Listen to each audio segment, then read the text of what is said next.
রাসূল আকরাম সাল্লাল্লাহু আলাইহি ওয়াসাল্লাম বলেন, একদিন তিনজন যুবক ভ্রমণে বের হয়েছে।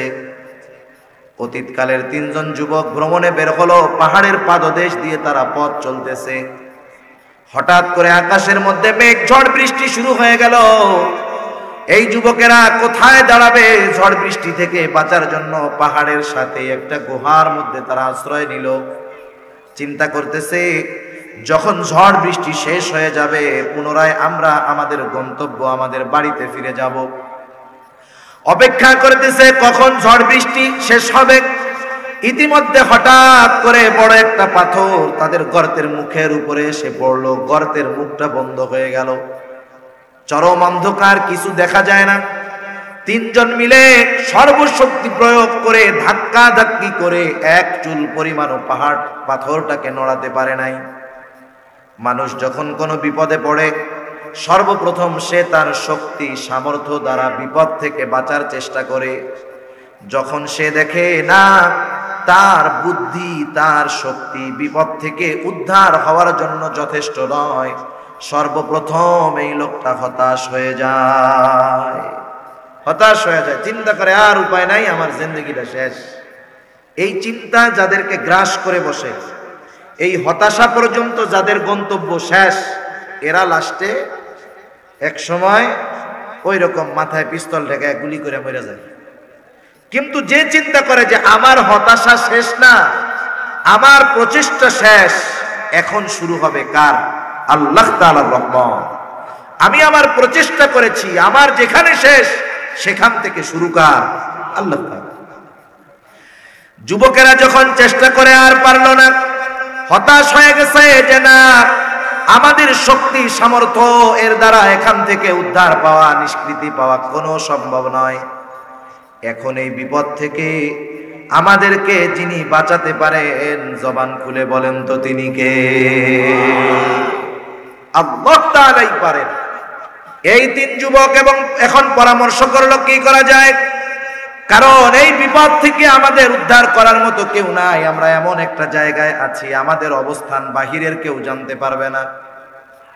এখন তো আল্লাহ তাআলার কাছে এই বিপদ থেকে আমরা মুক্তি চাইবো, কিভাবে চাওয়া যায়? তারা পরামর্শ করলো, শোনো, তোমাদের আমাদের মধ্যে তোমাদের যার এমন আমল আছে যেটা শুধুমাত্র আল্লাহর জন্য করেছো, এমন আমলের ওসিলা দিয়া আল্লাহ তাআলার কাছে দোয়া চাও।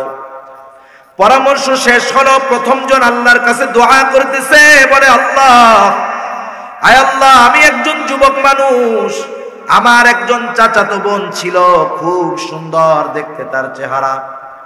আমি যুবক মানুষ, আমি সর্বদা তাকে কাছে চাইতাম, একাকী চাইতাম, কিন্তু আমার কখনো সেই সুযোগ হয়ে ওঠে নাই।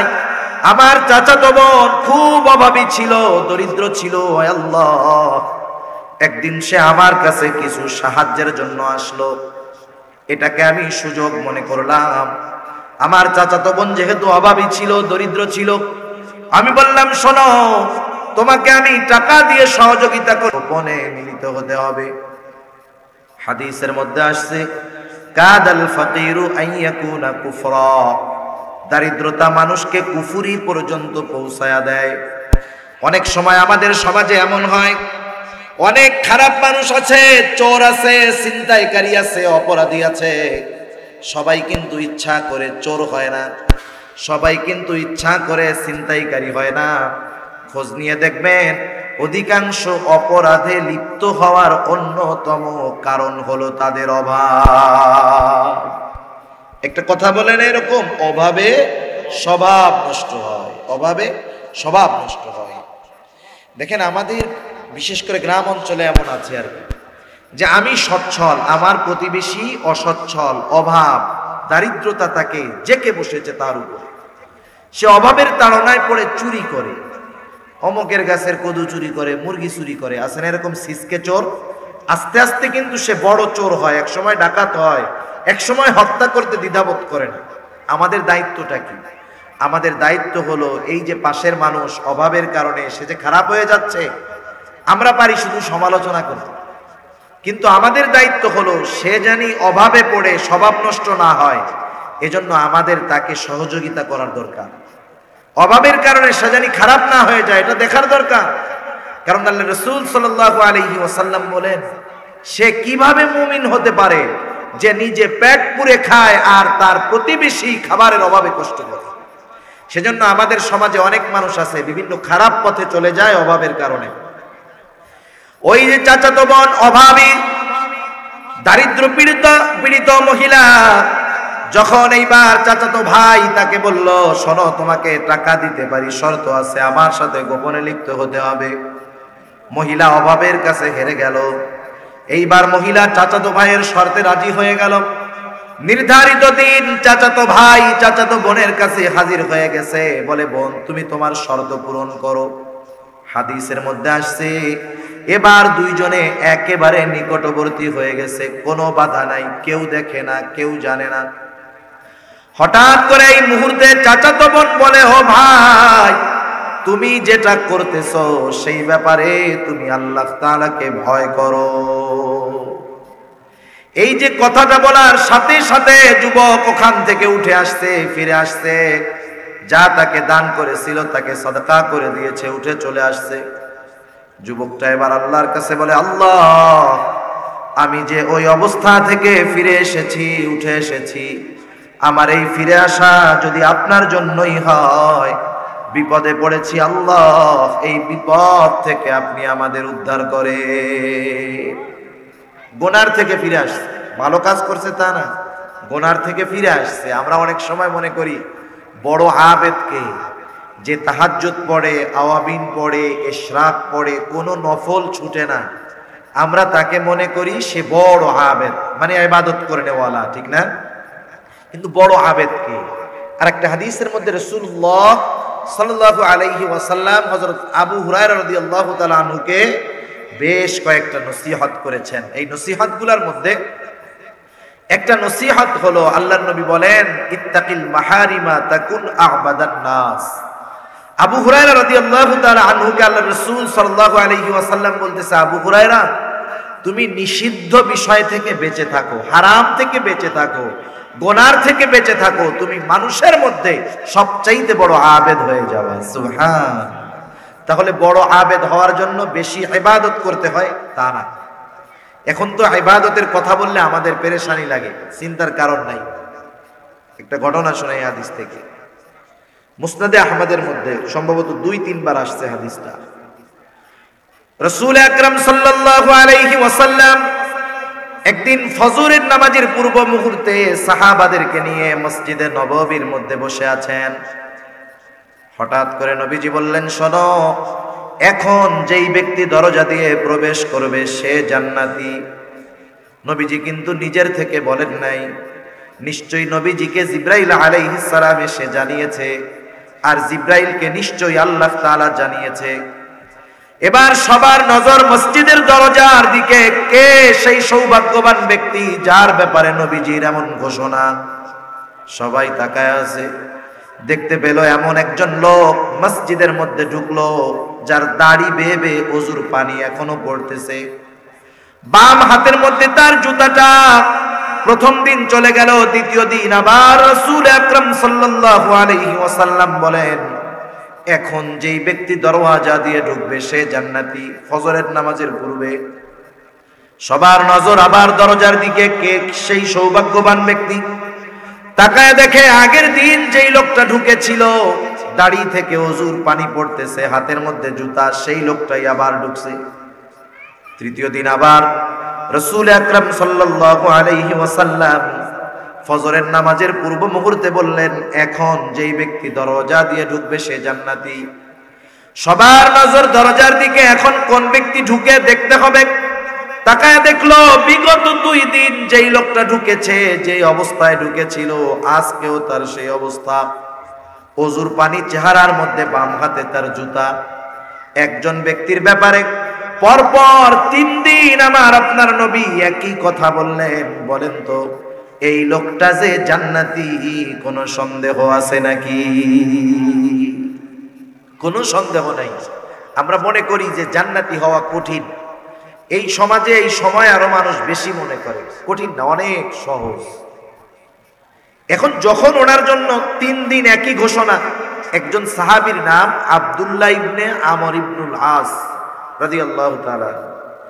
এক হাদিসের মধ্যে ওই যেই ব্যক্তির ব্যাপারে নবীজি 3 দিন জান্নাতের ঘোষণা দিয়েছেন, এক হাদিসের মধ্যে ওনার নাম আসে নাই। আর এক হাদিসের মধ্যে নাম আসছে, উনি ছিলেন হযরত সাদ রাদিয়াল্লাহু তাআলা। আব্দুল্লাহ ইবনে আমর ইবনুল আস চিন্তা করলেন, ওনার ব্যাপারে 3 দিন আল্লাহর নবী এই ঘোষণা দিলেন, ওনার স্পেশালিটি কি আছে, ওনার স্পেশাল আমল কি আছে, এটা একটু দেখার দরকার। এবার আব্দুল্লাহ ইবনে আমর ইবনুল আস রাদিয়াল্লাহু তাআলা আনহু হযরত সাদ রাদিয়াল্লাহু তাআলা আনহুকে গিয়ে বলে, ভাই আমি তোমার বাড়িতে 3 দিনের জন্য মেহমান হতে চাই, রাখবা নাকি? বলে, হ্যাঁ আসো, কোনো অসুবিধা নাই। একটা সময় ছিল যখন মেহমান মেজবান এদের মধ্যে সম্পর্ক ভালো ছিল। আমরা তো এখন মনে করি আমি যেই বাড়িতে মেহমান হয়ে যাব, আমারে গোশত পোলাও না খাইলে আমারে বেইজ্জতি করাইলো, ঠিক না? আমাকে দাওয়াত দিয়ে নিয়ে গেছে, যদি ভালো মন্দ না খাওয়ায় তাইলে আমি কি মনে করি যে আরে আমি মেহমান, আমারে গরুর গোশত খাওয়াইলো না, মুরগির গোশত খাওয়াইলো না, রান খাওয়াইলো না, আমারে অপমান করছে। হায় হায়, একটা সময় এমন ছিল না? একজন মেহমান গেছে একজনের বাড়িতে, যাওয়ার পরে বাড়িওয়ালার কিচ্ছু নাই, রোজা রাখছে, খাবার নাই, রোজা রাখছে। মেহমান গেছে, যাওয়ার পরে বলতেছে, আলহামদুলিল্লাহ আপনি আসছেন, আপনি তো বরকত নিয়েই আসছেন, কারণ মেহমান বরকত নিয়ে আসে, আপনি তো বরকত নিয়ে আসছেন, কিন্তু আফসোস আমরা পরিবারের সবাই রোজা, কারণ আমাদের ঘরে কোনো খাবার নাই। মেহমান কি বলতেছে জানেন? আলহামদুলিল্লাহ কোনো অসুবিধা নাই, পানি হইলেই হবে। সুবহানাল্লাহ। আর এখন যদি মেহমান যাওয়ার পরে এরকম কেউ বলে, হায় রে হায়, কি হবে আল্লাহই ভালো জানে। বলতেছে, আচ্ছা কোনো অসুবিধা নাই, চলেন। উনি বললেন যে আমি আপনার বাড়িতে মেহমান হব রাতের বেলায় ফজর পর্যন্ত, কোনো অসুবিধা নাই। এইবার প্রথম দিন এশার নামাজ পড়ে হযরতে সাদের সাথে আব্দুল্লাহ ইবনে আমর ইবনুল আস তার বাড়িতে চলে গেলেন। এশার নামাজের পর যা খাওয়া দাওয়ার খাইলেন, ওনাকে একটা ঘরে থাকতে দেওয়া হলো। হযরতে সাদ তার ঘরে ঢুকে গেলেন, বাতি নিভায়া দিলেন। আব্দুল্লাহ ইবনে আমর ইবনুল আস ঘুমায় না, সারা রাত সে সজাগ। সে দেখতে চায় যে হযরত সাদ রাতের বেলায় কখন ওঠেন আর কি স্পেশাল আমল করেন। তিনি খেয়াল করলেন হযরতে সাদ ঘরের মধ্যে ঢুইকা এমন এক ঘুম দিছে, মসজিদে নববী থেকে যখন ফজরের আজানের আওয়াজ, তখন ঘুম থেকে উঠছে। তাড়াতাড়ি তাড়াহুড়া করে ঘুম থেকে উঠা হাত মুখ ধুইয়া উজু করে মসজিদের দিকে দৌড় দিছে। সারা রাত সজাগ থেকে দেখে, কি দেখছে? ঘুম, আর কিছু না। আবার পরের দিন সারা রাত জাগনা, চিন্তা করতেছে কোন সময় হযরতে সাদ উঠবে আর স্পেশাল আমল করবে। আজকেও দেখে এশার নামাজ পড়ে ঘুম উঠছে আজানের পরে, তড়িঘড়ি কইরা ওযু করে মসজিদে চলে গেছে। দ্বিতীয় দিনও একই অবস্থা। একটা মানুষ পরপর 3 দিন তার কোনো ধারাবাহিক আমল সচরাচর সাধারণত বাদ দেয় না। তৃতীয় রাত সারা রাত সজাগ আব্দুল্লাহ ইবনে আমর ইবনুল আস আজকেও দেখতে পেল হযরত সাদ ঘরের মধ্যে ঢুকলেন, এশার নামাজ পড়ে ঘুমায় গেলেন। উঠছেন আজান দেওয়ার পর। 3 দিনের কৌতূহল। নামাজের পরে তাকে জিজ্ঞাসা করতেছে, ও ভাই সাদ, পিছনে বিগত 3 দিন পর পর তোমার ব্যাপারে নবীজি জান্নাতের সুসংবাদ দিয়েছে। প্রশ্ন হলো, তুমি কোন আমল করো যে নবীজি তোমার ব্যাপারে পরপর 3 দিন আমাদের উপস্থিতিতে জান্নাতের সুসংবাদ দিলেন? কোন আমল করো?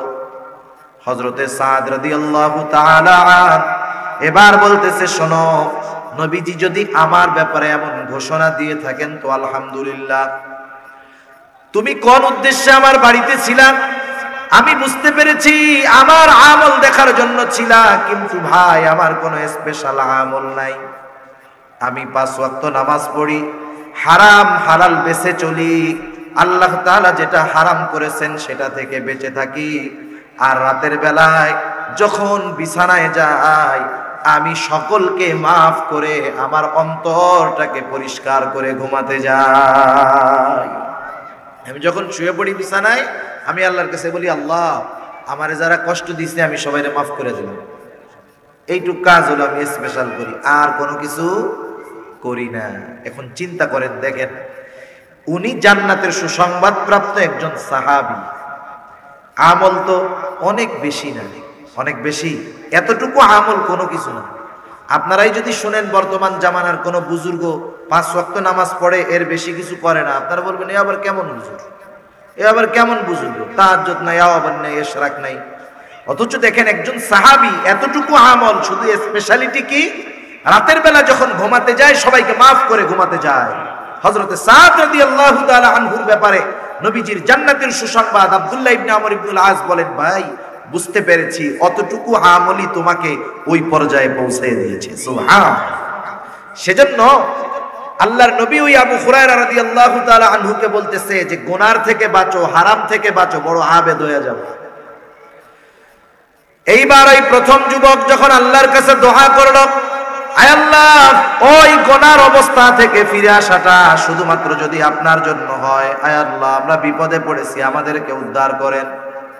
নবীজি বলেন ওই গুনার থেকে ফিরে আসার ওসিলা দিয়ে দোয়া করলো, আল্লাহ তাআলার কাছে সাথে সাথে তার দোয়া কবুল হয়ে যায়। পাথরটা একটু পরিমাণ সরে গেল, আলো বাতাস ভেতরে ঢোকে, কিন্তু বাহির হওয়ার মতো জায়গা হয় নাই। এইবার দ্বিতীয় জন আল্লাহ তাআলার কাছে বলে, আল্লাহ আমি একপাল ছাগল লালন পালন করি, প্রতিদিন সকাল বেলায় আমি ছাগলের পাল নিয়ে বাড়ি থেকে বের হই, বিকাল বেলা ফিরি। প্রতিদিন বিকাল বেলা ফেরার পর ছাগলের দুধ দহন করে সর্বপ্রথম আমি আমার বৃদ্ধ মা বাবাকে পান করাই। খেয়াল দিয়ে শুনবেন, আমি আমার বৃদ্ধ মা বাবাকে সর্বপ্রথম পান করাই। আমার ঘরে আমার স্ত্রী আছে, সন্তান আছে, কিন্তু আমি মা বাবার আগে আমার স্ত্রী সন্তানকে দুধ পান করানো অপছন্দ করি। একদিন যে কোনো কারণবশত আমার বাড়িতে ফিরতে অনেক দেরি হয়ে গেল। আমি বাড়িতে ফেরার পর ছাগলের দুধ দহন করলাম অনেক রাত। আমার স্ত্রী সন্তান ক্ষুধায় কাতর। আমি দুধের পাত্র নিয়ে আমার মা বাবার ঘরের দিকে চলে গেলাম। আমি গিয়ে দেখলাম আমার বৃদ্ধ মা বাবা ঘুমায় গেছে। অপর দিক দিয়ে আমার সন্তান ক্ষুধার যন্ত্রণায় কাতরায়, কান্নাকাটি করে। আমি আবার মা বাবার আগে সন্তান স্ত্রীকে দুধ পান করানো ভালো মনে করলাম না, আবার ঘুমন্ত মা বাবাকে জাগানো ভালো মনে করলাম না। আমি দুধের পাত্র নিয়ে অপেক্ষা করলাম। আমার মা বাবা জাগ্রত হলেন। আমি তাদেরকে দুধ পান করানোর পর আমার স্ত্রী সন্তানকে আমি দুধ পান করাইলাম। আয় আল্লাহ, এই এতটুকু কাজ যদি আপনার জন্য করে থাকি, আয় আল্লাহ বিপদে পড়েছি, এই বিপদ থেকে আপনি আমাদের উদ্ধার করে। কি করছে? একটু অগ্রাধিকার দিয়েছে। কি করছে? একটু অগ্রাধিকার দিয়েছে। সন্তানের চাইতে, স্ত্রীর চাইতে মা বাবাকে একটু অগ্রাধিকার দিয়েছে। এতটুকু ভালো কাজ আল্লাহর জন্য করছে, কবুল হয়ে গেছে। রাহমাতুল লিল আলামিন নবী বলেন তার দোয়া কবুল হয়ে গেল। পাথরটা আরেকটু সরে গেল, কিন্তু এখনো বের হওয়ার মতো জায়গা হয় নাই। এইবার তৃতীয় জন আল্লাহর কাছে বলে, আয় আল্লাহ আমি একদিন আমার কাজের জন্য একটা লোককে নিয়োগ দিলাম। সারাদিন কাজ করার পর লোকটা তার পারিশ্রমিক না নিয়ে চলে গেল। বেশ কিছুদিন অপেক্ষা করার পর লোকটা আসে না। আমি তার ওই পারিশ্রমিকের টাকা দিয়ে একটা ছাগল কিনলাম। আস্তে আস্তে ছাগলের মধ্যে বরকত হলো। ছাগলগুলা আমার জন্য রক্ষণাবেক্ষণ করাটা কঠিন হয়ে গেল। ওইগুলার মধ্য থেকে কয়েকটা ছাগল বিক্রয় করে আমি একজন রাখাল নিয়োগ দিয়ে দিলাম। দিন যায়, ছাগলের পালের মধ্যে বরকত, বিশাল এক পাল ছাগল হয়ে গেছে। এই লোকটা এবার অনেকদিন পর আমার কাছে এসে বলে, ও ভাই তোমার কাছে আমার একদিনের মজুরির টাকা বাকি আছে, টাকাটা দিয়ে দাও। আমি তাকে রাখাল সহ ছাগলের পাল দেখা দিয়া বললাম, ও ভাই ওই যে তোমার মজুরি, তুমি নিয়ে যাও। লোকটা প্রথমে বলে, আপনি কি আমার সাথে মজা করেন নাকি? বলে, না মজা করতেছি না, তোমার টাকা দিয়ে একটা ছাগল কিনেছিলাম, আল্লাহ তাআলা তোমার ছাগলে বরকত দিয়েছে, সবগুলো তোমার, নিয়ে যাও। লোকটা আল্লাহর কাছে বলে, আল্লাহ। লোকটা রাখাল সহ ছাগলের পালের সবগুলা ছাগল নিয়ে গেল, একটা ছাগলও আমাকে দেয় নাই। না দেওয়ার কারণে আমি ন্যূনতম মনটা খারাপও করি নাই। আয় আল্লাহ, আমার এই কাজটা যদি আপনার জন্য হয়, বিপদে পড়েছি আল্লাহ, এই বিপদ থেকে আপনি আমাদের উদ্ধার করেন। রাসূল আকরাম সাল্লাল্লাহু আলাইহি ওয়াসাল্লাম বলেন, তৃতীয় লোকটার দোয়া আল্লাহর কাছে কবুল হয়ে গেল, পাথরটা আরো বেশ খানিকটা সরে গেল, তাদের বের হওয়ার মতো জায়গা হলো, তারা বের হলো নিরাপদে, যে যার যার বাড়িতে ফিরে গেল। চিন্তা করে দেখেন, একজন গুনার থেকে ফিরে আসছে, কার জন্য জোরে বলেন? আর একজন মা বাবাকে অগ্রাধিকার দিয়েছে, কার জন্য জোরে বলেন? একজন তার শ্রমিকের মজুরি যথাযথভাবে দিয়ে দিয়েছে, কার জন্য? তাহলে আল্লাহর জন্য আমল যদি ছোট হয়, ওই আমলের অনেক পাওয়ার হয়। আর আল্লাহর জন্য না, আমল অনেক বেশি। এই আমল কাজেও আসে না, পরকালে জাহান্নামে যাওয়ার কারণ হবে। হাদিসের মধ্যে আসছে, রাসূল আকরাম সাল্লাল্লাহু আলাইহি ওয়াসাল্লাম বলেন, হযরত আবু হুরায়রা রাদিয়াল্লাহু তাআলা আনহু হতে বর্ণিত হাদিস। শুধু তাই না, এই হাদিস বর্ণনা করার সময় হযরত আবু হুরায়রা রাদিয়াল্লাহু তাআলা আনহু বারবার অজ্ঞান হয়ে গেছেন। উনি সর্বশেষ বললেন, শোনো, রাসূল আকরাম সাল্লাল্লাহু আলাইহি ওয়াসাল্লাম বলেছেন, কিয়ামতের দিন আল্লাহ তাআলা সর্বপ্রথম হিসাবের জন্য 3 শ্রেণীর মানুষকে ডাকবে। এক নম্বরে আল্লাহ তাআলা একজন শহীদকে ডাকবে। শহীদ রক্তাক্ত অবস্থায় আল্লাহর সামনে উপস্থিত হয়ে যাবে। আল্লাহ তাআলা জিজ্ঞাসা করবে, আমার গোলাম, তোমার এই অবস্থা কেন? লোকটা বলবে, আল্লাহ, আপনার দ্বীন প্রতিষ্ঠা করার জন্য কাফেরদের বিরুদ্ধে জিহাদ করে আমি আমার জীবনটা দিয়ে দিয়েছি। আল্লাহ তাআলা এবার জিজ্ঞাসা করবে, তুমি যে জিহাদ করেছো, কোন উদ্দেশ্যে করেছো? লোকটা বলবে, আল্লাহ, আমি জিহাদ করেছি আপনার সন্তুষ্টির জন্য। আল্লাহ রাব্বুল আলামিন বলবে, না বান্দা, তুমি মিথ্যা বলতেছো, কারণ আমি আল্লাহ তোমার অন্তরের খবর জানি। আমার আপনার অন্তরের মধ্যে কি আছে না কি নাই, দুনিয়ার কেউ জানবে না। দুনিয়ার কোনো প্রযুক্তি বের হয় নাই যে আমার মনের মধ্যে কোন কথা সেটারে বাইর করবে। কিন্তু আমার মনের মধ্যে কি আছে, কোনটা লুকাই, কোনটা প্রকাশ করি, কে জানে? আল্লাহ তাআলা বলবেন, বান্দা, আমি জানি তোমার অন্তরের মধ্যে কি আছে, আমি তোমার অন্তরের খবর জানি। তুমি মিথ্যা বলতেছো, তুমি জিহাদ করেছো যাতে করে দুনিয়ার মানুষ তোমাকে বীর বলে, বাহাদুর বলে। তুমি জিহাদ করেছো যাতে করে দুনিয়ার মানুষ তোমার প্রশংসা করে, তোমার বীরত্বের প্রশংসা করে। তুমি যে উদ্দেশ্যে জিহাদ করেছো, দুনিয়ায় তুমি তা পেয়ে গেছো।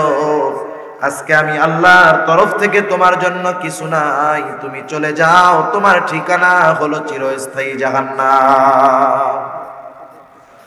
2 নম্বরে আল্লাহ তাআলা একজন দানবীরকে ডাকবেন।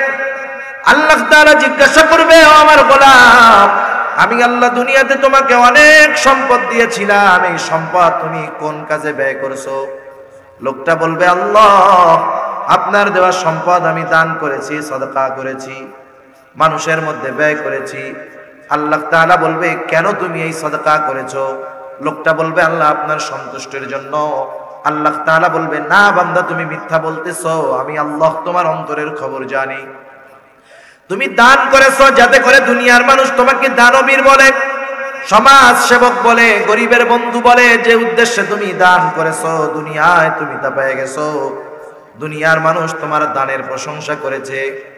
আজকে আমি আল্লাহর তরফ থেকে তোমার জন্য কিছু নাই, কিছু নাই, তুমি চলে যাও, তোমার ঠিকানা হলো চিরস্থায়ী জাহান্নাম। এরপরে নবীজি বলেন, 3 নম্বরে একজন কারীকে ডাকা হবে। জিজ্ঞাসা করা হবে, কেন তুমি কোরআন শিখেছো, কেন তুমি ইলম শিখেছো? লোকটা বলবে, আল্লাহ, আপনার সন্তুষ্টির জন্য কোরআন শিখেছি, ইলম শিখেছি।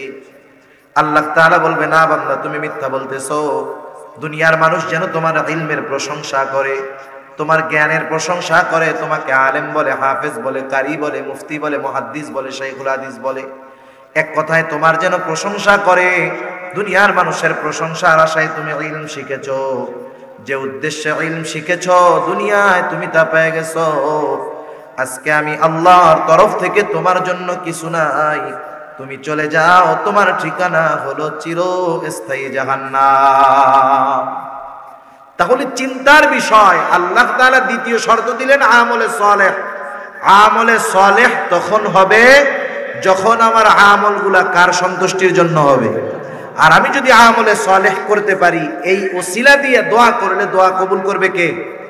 আর যদি আমল আমি আল্লাহর সন্তুষ্টি ব্যতীত অন্য কারো জন্য করি, তাহলে এই আমল আমার জাহান্নামে যাওয়ার কারণ হবে। এজন্য আমলে সালেহ হওয়ার প্রথম শর্ত হলো নিয়তের পরিশুদ্ধতা, ইখলাস ঠিক করতে হবে। 2 নম্বর, আমল হবে রাসূলুল্লাহ সাল্লাল্লাহু আলাইহি ওয়াসাল্লামের পদ্ধতিতে। নিজের মন গড়া পদ্ধতিতে যদি করি, কোনো আমল আল্লাহর কাছে কবুল হবে না। 3 নম্বর যেটা লাগবে সেটা হলো হালাল খাবার খেতে হবে। কি খেতে হবে? হালাল খাবার। সাথে সাথে উপার্জনটাও হালাল হতে হবে, উপার্জনটাও হালাল হতে হবে। কারণ যে হালাল উপার্জন করে সে হালাল খাবারের ব্যাপারে সচেষ্ট থাকে। আর যে হারাম উপার্জন করে সে আর বাছাবাছি করে না, সে জানে আমার টাকাটাই তো হারাম, যা খাই খাই তো। ঠিক কিনা বলেন? এজন্য উপার্জন হতে হবে হালাল। রাসূল আকরাম সাল্লাল্লাহু আলাইহি ওয়াসাল্লাম বলেন, কাসবুল হালালি ফরিদাতুম বাদাল ফরিদা। আর বেশি সময় নিব না, সর্বোচ্চ 10 থেকে 15 মিনিট, অনেক রাত হয়ে গেছে, 12টা বেজে গেছে। রাসূল আকরাম সাল্লাল্লাহু আলাইহি ওয়াসাল্লাম বলেন, কাসবুল হালালি ফরিদাতুম বাদাল ফরিদা। হালাল উপার্জন করা ফরজ ইবাদতের পরে অন্যতম ফরজ ইবাদত। সেজন্য আমাদের সমাজে অনেক মানুষ আছে হালাল উপার্জন করে কিন্তু তার পেশাটা ছোট, আছে না?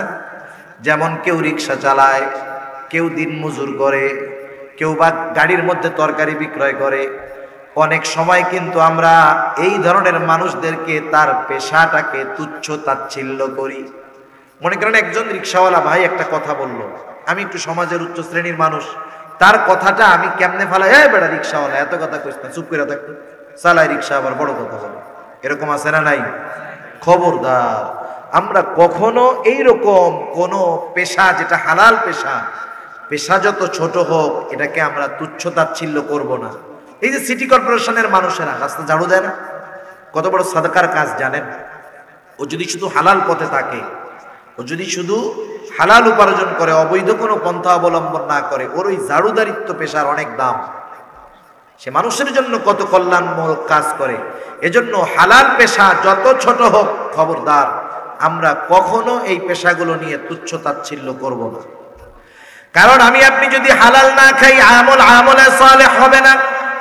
আল্লাহ রাব্বুল আলামিন কোরআনুল কারীমের মধ্যে বলেন, ইয়া আইয়ুহার রাসূলু কুলু মিনাত তাইয়্যিবাতি ওয়া'মালু সালিহা। আল্লাহ রাব্বুল আলামিন রাসূলদেরকে উদ্দেশ্য করে বলতেছেন, উদ্দেশ্য যদিও ওনাদের, কিন্তু মূলত আমাদেরকেও আল্লাহ তাআলা বলতেছেন, ও আমার রাসূলগণ, আপনারা পবিত্র খাবার খান, কুলু মিনাত তাইয়্যিবাত। এরপরে আল্লাহ তাআলা বলেন ওয়া'মালু সালিহা, এরপরে আমলে সালেহ করেন। মুফাসসিরিনে কেরাম বলেন এর দ্বারা উদ্দেশ্য হলো যার খাবারটা পবিত্র নয়, যার খাবারটা হালাল নয়, তার আমল আল্লাহর কাছে কবুল হবে না। খাবার যদি হালাল না হয়, উপার্জন যদি হালাল না হয়, তাহলে আমল ইবাদত আল্লাহর কাছে কবুল হবে না। জটিল এক জিনিস। আর যদি কেউ হারাম খায়, রাসূল আকরাম সাল্লাল্লাহু আলাইহি ওয়াসাল্লাম বলেন, লা ইয়াদখুলুল জান্নাতা জাসাদুন গুযিয়া বিল হারাম। নবীজি বলেন, হারাম ভক্ষণকারীর শরীর জান্নাতে প্রবেশ করবে না। কত জঘন্য একটা ব্যাপার, চিন্তা করে দেখেন। সেজন্য উপার্জনটা হালাল করতে হবে, খাবারটাও হালাল হতে হবে। রাসূল আকরাম সাল্লাল্লাহু আলাইহি ওয়াসাল্লামের জামানা একদিন একজন লোক বাইতুল্লাহর সামনে ইহরামের কাপড় পরে আল্লাহ তাআলার কাছে রোনাজারি করতেছে, কান্নাকাটি করতেছে। তার দোয়ার পরিস্থিতিটা এমন ছিল, সাহাবায়ে কেরাম তার অবস্থা দেখে নিশ্চিত যে এই ব্যক্তির দোয়া আল্লাহ ফিরাইয়া দিতে পারে না। রাসূল আকরাম সাল্লাল্লাহু আলাইহি ওয়াসাল্লামের কাছে তারা আসলো। আসার পরে ওই ব্যক্তির অবস্থা বর্ণনা করতেছে, বলতেছে, ইয়া রাসূলুল্লাহ, লোকটা এমন ভাবে আল্লাহর কাছে রোনাজারি করতেছে, আল্লাহ তাআলা হয়তো তার দোয়াটা ফিরাইয়া দিবেন না। কিন্তু আল্লাহ তাআলা তো অনেক কিছু আমার আপনার নবীকে জানায়া দেয়। একটা জিনিস মনে রাখতে হবে, নবী কিন্তু নিজে গায়েব জানে, বিষয়টা এমন না। নবীকে গায়েব জানানো হয়। প্রত্যেকটা জিনিসের একটা লিমিটেশন আছে, যে যতটুকু সম্মানের উপযুক্ত তার চাইতে অতিরঞ্জিত সম্মান করা, এটা তাকে এক প্রকার অপমান করার নামান্তর। কথা বুঝতে পারছেন? মনে করেন একজন চালায় সিএনজি চালায়, আপনি যদি তারা ডাক দেন, ও পাইলট, ওই সিএনজি ওয়ালার যদি একটু বোধ বুদ্ধি থাকে, ও বলবে ভাই চালাই সিএনজি, পাইলটকে লজ্জা দিয়েন না। তখন যদি আপনি তারা এই বিশ্লেষণ করেন, যাইবে পাইলট হইতে হইলে 15,000 ঘন্টা ফ্লাইং, কত হাজার ঘন্টা জানি ফ্লাই করতে হয়, বিমান চালাইতে হয়, এরপরে পাইলট উপাধি পায়, আর আমি তোমার বিনা টাকায় পাইলট বানায় দিলাম, রাগাওকে। এখন বলেন ওই লোকটা যদি বুঝ থাকে, ও অপমান বোধ করবে, ঠিক কিনা বলেন? সেজন্য যে যেটার উপযুক্ত নয় তাকে সেটা বলা, সম্মান করা, মহব্বত করা নয়, এটা থেকে অপমান করা। এজন্য আল্লাহ রাসূল সাল্লাল্লাহু আলাইহি ওয়াসাল্লাম, উনি গায়েবের ইলম উনার কাছে ছিল না, উনি গায়েব জানতেন না। এতে নবীজির মান আল্লাহর কসম একটুও কমবে না। আবার যারা বলে নবীজি আলিমুল গায়েব, এটা বলার দ্বারা নবীজির মান বাড়বে না, বরং ওর ইমানের ক্ষতি হয়ে যাবে, ঠিক কিনা বলেন? নবীজিকে আল্লাহ তাআলা গায়েব জানিয়ে দিতেন। যদি নবীজির কাছে গায়েবের ইলম থাকতো, মানে সযোগ্যতায় তিনি গায়েব জানতে পারতেন, তাইলে অনেক কিছুর ফলাফল হয়তো ভিন্ন রকম হইতো। উহুদের যুদ্ধে ওই পরিস্থিতি হইতো না, কারণ নবী তো আগের থেকেই জানতেন যে ওই জায়গার থেকে লোক সরাইলে খালিদ বিন ওয়ালিদ ওই দিক দিয়ে আইসা মুসলমানদেরকে হতাহত করবে, তিনি আগের থেকে প্রস্তুত থাকতেন।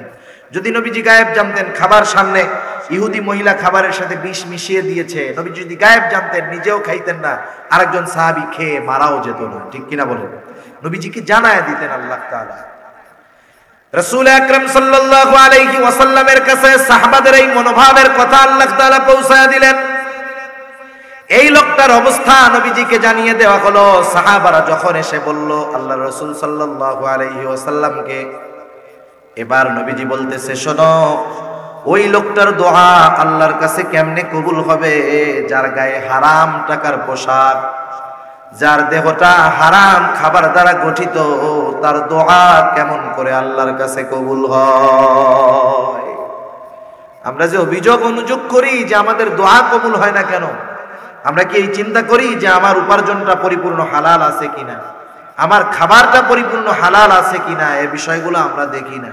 সেজন্য এগুলাও আমাদের দেখতে হবে। উপার্জন হালাল, খাবারটাও করতে হবে হালাল, কাউকে ঠকানো যাবে না, ধোঁকা দেওয়া যাবে না, মানুষের সম্পদ জোরপূর্বক খাওয়া যাবে না। এগুলা যদি আমি করি তাহলে আমার ইবাদত আল্লাহর কাছে কবুল হবে। 4 নাম্বার যেটা লাগবে সেটা হলো, যেই আমল করবে সেই আমলের মাসালাগুলা জানতে হবে। মাসালা না জেনে যদি কেউ আমল করে তাহলে দেখা যাবে জিন্দেগির অনেক নামাজ হয় নাই, সে টেরও পায় নাই। এই যে মাদ্রাসাগুলাই এই ধরনের শিক্ষাগুলো দেওয়া হয়। মনে করেন একজন নামাজ পড়বে, নামাজের কিছু ফরজ আছে না, নামাজের বাহিরে ভিতরে 13 ফরজ আছে, বাহিরে কিছু ফরজ আছে, নামাজের ভেতরে কিছু ফরজ আছে। এখন একটা মানুষ যদি ফরজ কোনগুলা না জানে, কারণ ফরজ ছুটে গেলে সাহু সিজদা দিলেও নামাজ হবে না, ফরজ ছুটছে তো নামাজ বাতিল। এখন নামাজের মধ্যে আমার কোন জিনিসটা ছুটে গেল সেটা ফরজ জানতে হবে। কেন জানতে হবে? কারণ নামাজ যদি কোনো ওয়াজিব ছুটে যায়, আমি তাহলে সাহু সিজদা দিব, আমার নামাজ হয়ে যাবে। আমি যদি ইচ্ছাকৃত সাহু সিজদা বাদ দেই, নামাজ বাদ হয়ে যাবে। এরপরে আসেন, ওযু ভাঙার কারণগুলো আমার জানতে হবে। কেন জানতে হবে? নামাজের মধ্যে কোন বিষয়গুলায় ওযু ভেঙে যায় যদি জানা থাকে, ওই কারণগুলো হইলে আমি বুঝবো যে আমার ওযু নাই তো নামাজও নাই। অনেক মানুষ আস্তে করে বায়ু সাইডা সাহু সিজদা মেরে দেয়, কাজ হবে না, নামাজ শেষ। সেজন্য দেখেন, যেই আমল করতে হবে সেই আমলের মাসআলাগুলো জানতে হবে। কমপক্ষে কোনটা ফরজ, কোনটা ওয়াজিব, কোনটা সুন্নাতে মুআক্কাদা, এগুলো আমাদেরকে জানতে হবে, এরপরে আমল করতে হবে। নাহলে প্যাচ লেগে যাবে। কি লেগে যাবে? প্যাচ লেগে যাবে। এক লোক জিন্দেগিতে কোনোদিন নামাজ পড়ে নাই, গ্রামের বাড়িতে আসছে, শহর থেকে আসছে, একটু ভাবসাব ডাট ডুট অন্যরকম। গ্রামের মানুষ তো বোঝে না, সহজ সরল চিন্তা করতেছে মসজিদের সভাপতি হিসাবে ওনারাই মানায়। মাশাআল্লাহ, সভাপতি বানায় দিয়েছে।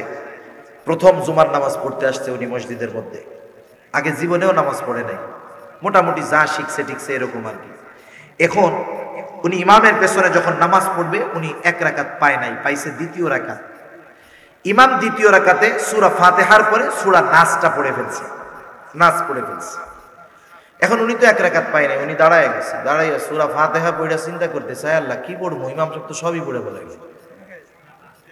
চিন্তা ভাবনা কইরা এরকম কইরা নামাজ ছেড়ে দিয়ে বলে, ইমাম সাহেব এজন্যই তো আপনাকে ঘন ঘন চাকরি যায়, আপনি কি কামটা করছেন, সূরা নাসটাও পড়ে ফেলেছেন, এখন আমি কি পড়বো নামাজে? এখন দেখেন এই লোকটা, এটা একটা গল্প, সত্য মিথ্যা সেটা পরের কথা, কিন্তু একটা উপমা হতে পারে।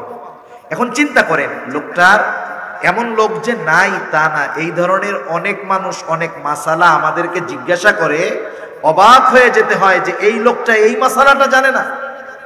মনে করেন তাহলে কি হলো, লোকটার যদি জানা থাকতো যে ইমাম সাহেব সূরা নাস পড়ে ফেলছে, তাতে কি, ফাকরাহু মা তায়াসসারা মিনাল কোরআন, আমার জন্য পুরো কোরআন খোলা আছে, আমি যেখান থেকে পারি একটু পড়ে আমার বাকি নামাজ আমি শেষ করতে পারবো, ঠিক কিনা বলেন?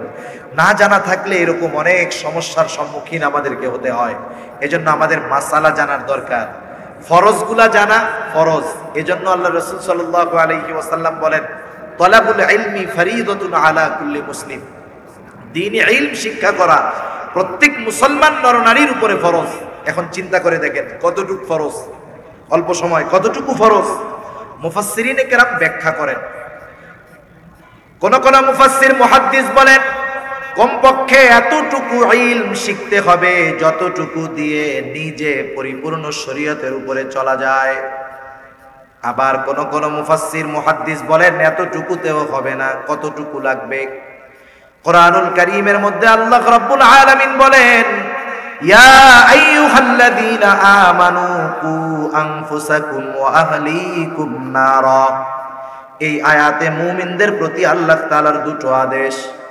এক নাম্বার আদেশ হলো, হে ঈমানদারেরা, কু আনফুসাকুম ওয়া আহলিকুম, নিজেকে বাঁচাও, এক নাম্বার আদেশ। দ্বিতীয় আদেশ, অধীনস্থদেরকে বাঁচাও নারা, জাহান্নামের আগুন থেকে। তার মানে নিজেও বাঁচতে হবে, অধীনস্থদেরকেও বাঁচাতে হবে। এই দুই কাজ করতে যতটুকু ইলমের দরকার ততটুকু ইলম প্রত্যেকটা মুসলমান নরনারীর জন্য শিক্ষা করা ফরজ। একটু চিন্তা করেন, এই ফরজ আমল কতজনের হয় নাই, তাহলে আমাদের ফরজ তরকের গুনাহ হইতেছে, ঠিক না?